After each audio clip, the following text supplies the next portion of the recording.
بسم اللہ الرحمن الرحیم۔ آپ کو آج میں ایک فرضی واقعہ سناتا ہوں۔ ایک سانپ جگنو کا پیچھا کر رہا تھا کہ میں اس کو پکڑ کے ہڑپ کر لوں۔ جگنو رکا اور سانپ سے کہنے لگا کیا میں تم سے 3 باتیں پوچھ سکتا ہوں؟ سانپ نے کہا ہاں بالکل پوچھیں۔ کہا پہلی بات یہ ہے کیا میرا تعلق ایسی مخلوق سے ہے کہ جو تمہاری غذا بنتے ہیں؟ اس نے کہا نہیں۔ پھر پوچھا کیا میں نے تمہارا کچھ بگاڑا ہے، تمہیں کچھ کہا ہے، تمہارا حق تلف کیا ہے؟ سانپ نے کہا نہیں۔ پھر اس نے پوچھا کہ پھر تم مجھے ہڑپ کیوں کرنا چاہتے ہو؟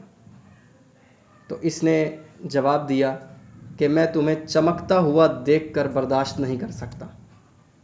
اس سے ایک اخلاقی سبق ہمیں ملتا ہے کہ کسی بھی شخص کو چمکتا ہوا یا کامیابی کے زینوں پر چڑھتا ہوا دیکھ کر ہمیں جلنا نہیں چاہیے، حسد نہیں کرنا چاہیے، بلکہ اس کے لیے مزید دعائیں کرنی چاہیے۔ آپ اس کے لیے دعا کے لیے ہاتھ اٹھائیں گے، اللہ رب العالمین آپ کے لیے راستے ہموار فرمائے گا۔